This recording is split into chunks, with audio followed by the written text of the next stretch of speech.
Hello guys, आज हम बात करेंगे एंजाइना पेक्टोरिस के बारे में। एंजाइना पेक्टोरिस क्या है, उनका ट्रीटमेंट क्या है, साइन और सिम्टम्स क्या है, कॉजेज़ क्या है, आज हम इस वीडियो में सब बात करेंगे। ट्रीटमेंट की बात करें तो आपको कोई भी मेडिसिन इस वीडियो में बताई गई सारी मेडिसिन को आप सेल्फ मेडिकेशन बिल्कुल मत कीजिए, डॉक्टर के सलाह के अनुसार ही आप मेडिसिन लीजिए। सबसे पहले हम एंजाइना पेक्टोरिस के बारे में बात करते हैं। एंजाइना पेक्टोरिस क्या है? एंजाइना पेक्टोरिस एक हृदय रोग की बीमारी है। हृदय रोग बीमारी है, इसीलिए इसे हृदय शूल भी कहा जाता है। एंजाइना पेक्टोरिस कैसे क्या होता है? तो एंजाइना पेक्टोरिस में क्या होता है कि ऑक्सीजन की सप्लाई हमारे बॉडी में कम होती है due to low blood supply. हृदय में ब्लड सप्लाई कम होने के कारण और ऑक्सीजन की सप्लाई हमारी बॉडी में कम होने के कारण एक सीवियर चेस्ट पेन होता है। इस सीवियर चेस्ट पेन के कारण हम कह सकते हैं कि इस पेशेंट में एंजाइना पेक्टोरिस हुआ है। एंजाइना पेक्टोरिस की बात हम कॉजेज़ जान लेते हैं। कॉजेज़ क्या है? कॉजेज़ में एटेरियोस्क्लेरोसिस की होने से, एटेरियोस्क्लेरोसिस का मतलब ये है कि हमारी जो हृदय है उसका काम क्या है? उसका काम यही है कि पंप करके हमारे पूरे बॉडी में ब्लड सप्लाई करना। हमारे पूरे बॉडी में ब्लड सप्लाई करने का काम ही हृदय का है। अब हमारी बॉडी में ब्लड सप्लाई ना हो तो हमारे पूरे सेल्स होते हैं, हमारे बॉडी के जो कोष होते हैं वो मर सकते हैं। इसीलिए आपका वेट भी कम हो जाएगा। तो मुख्यतः क्या होता है कि आर्टेरियोस्क्लेरोसिस का मतलब यही है कि हमारी जो हृदय है उसके वेन या आर्टरी में, मेनली आर्टरी में ब्लॉकेज होता है। वो ब्लॉकेज किस कारण के होता है कि लिपिड होता है और ब्लड होता है, वो गट्ठे बन जाते हैं, ब्लॉकेज कर देते हैं हमारे आर्टरी में। आर्टरी का मतलब, आर्टरी ऐसा है कि आर्टरी का में ब्लॉकेज होगा तो हमारी बॉडी में ब्लड सप्लाई कम हो जाएगा। अब हम बात करते हैं उच्चतः रक्तपात, सीवियर धमनी महाधमनी का बढ़ जाना। साइन और सिम्टम्स की बात करें तो एंजाइना पेक्टोरिस में पेन मेनली चेस्ट में के अपर पार्ट में होता है तथा जनरली यह लेफ्ट आर्म में भी पहुंच जाता है। यही पेन कभी कभी राइट और नेक अपर पार्ट में भी, एब्डोमिनल में भी पहुंच जाता है। तो ये जनरली चेस्ट के अपर पार्ट में होता है ये पेन। साइन और सिम्टम्स की बात करें तो साइन और सिम्टम्स से ही आपको पता चलेगा कि मेरे को एंजाइना पेक्टोरिस हुआ है।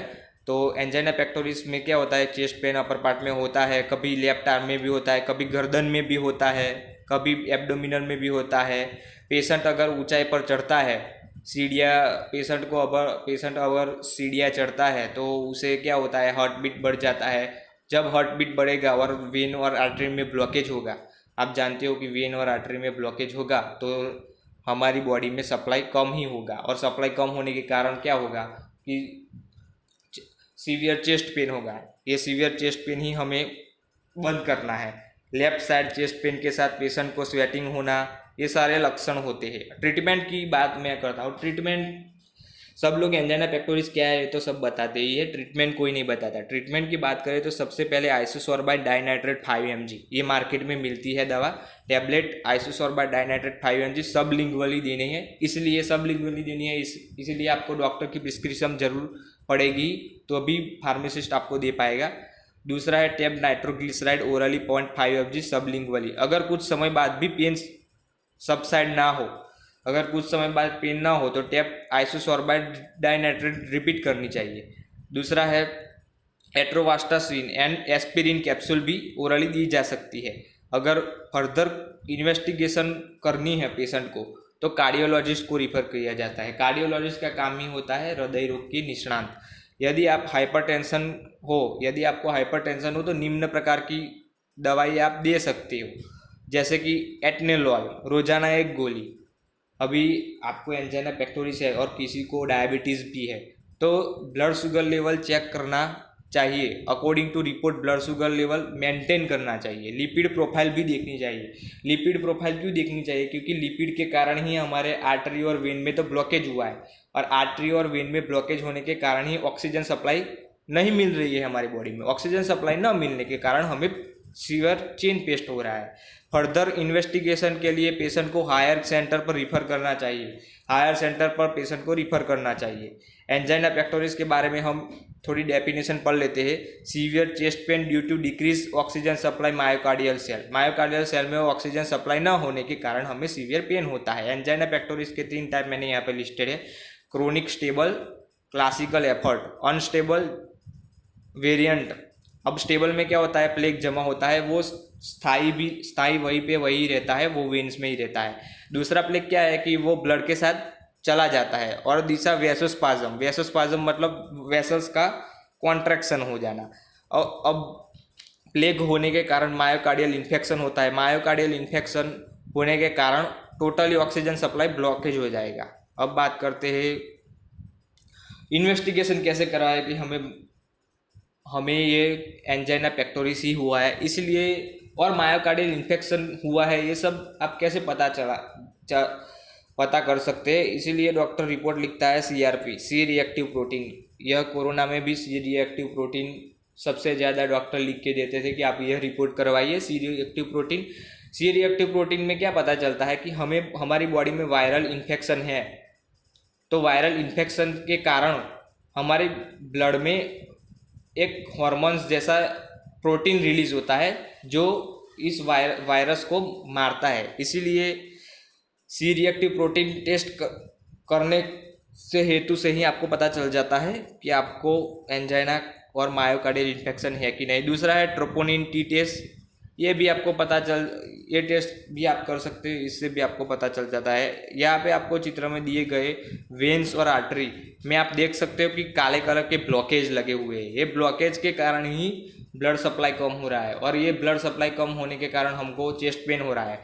तो सबसे पहले वेन से जो हार्ट में जा रहा है उसे प्रीलोड कहते हैं, हार्ट हृदय जो काम कर रहा है इसे वर्कलोड कहते हैं, और आर्टरी में से बाहर बॉडी में जाता है उसे आफ्टर लोड कहते हैं। अब हम मेडिसिन की बात करें, डॉक्टर कौन कौन सी प्रिस्क्राइब करते हैं जनरली, तो सबसे पहले नाइट्रेट्स प्रिस्क्राइब करते हैं, बीटा ब्लॉकर प्रिस्क्राइब करते हैं, कैल्शियम चैनल ब्लॉकर प्रिस्क्राइब करते हैं, पोटेशियम चैनल ओपनर प्रिस्क्राइब करते हैं।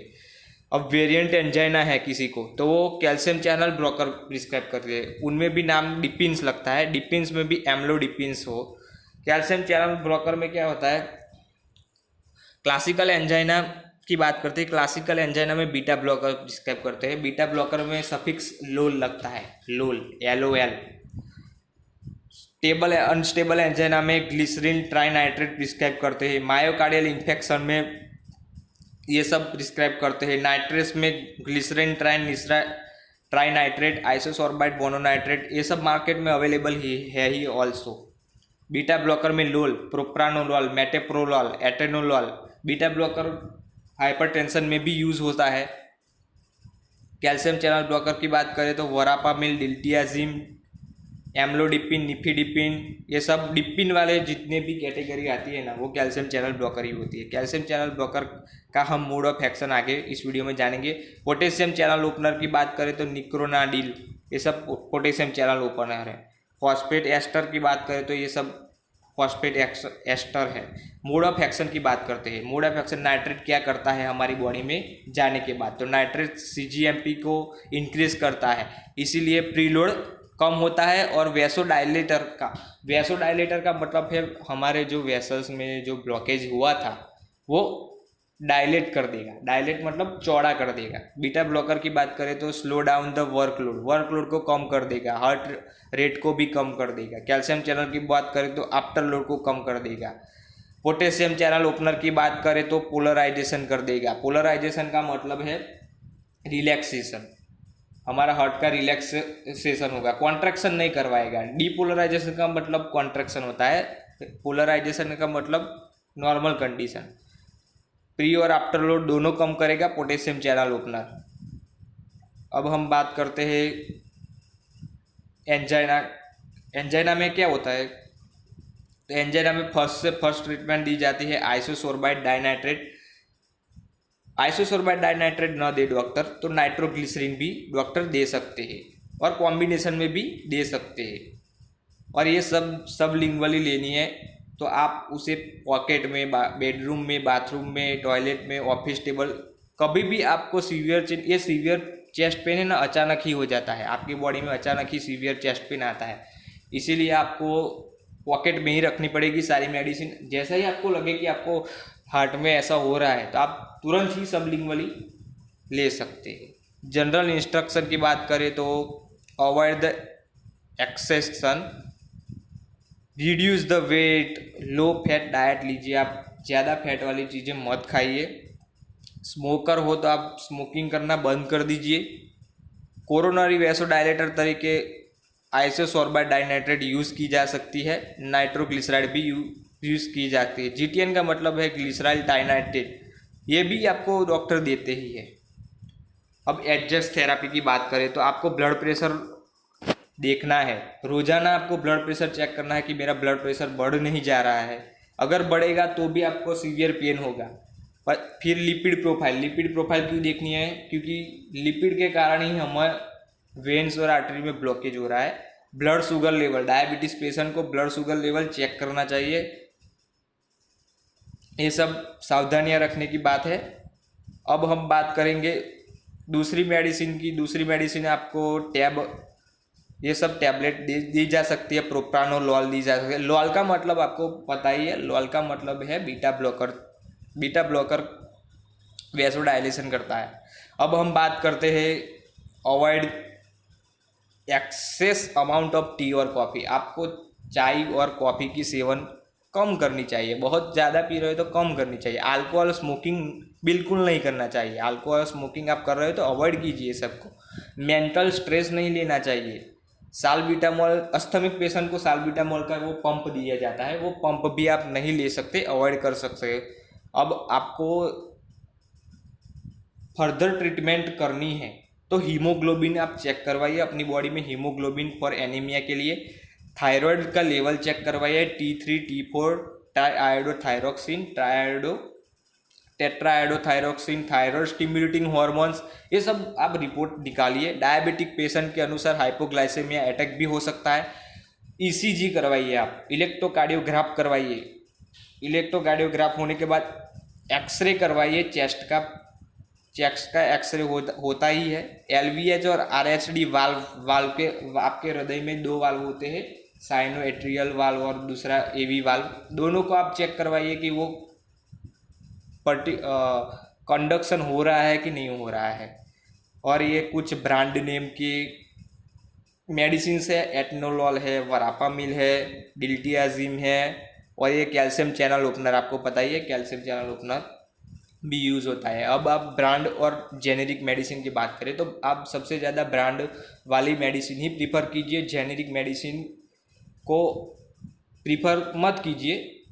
ज़्यादा बने तो आप ब्रांड की मेडिसिन ही यूज़ कीजिए, क्योंकि ब्रांड की मेडिसिन आपको ज़्यादा एफिकेसी देगी, आपको ज़्यादा बॉडी में इम्प्रूवमेंट दिखाई देगा।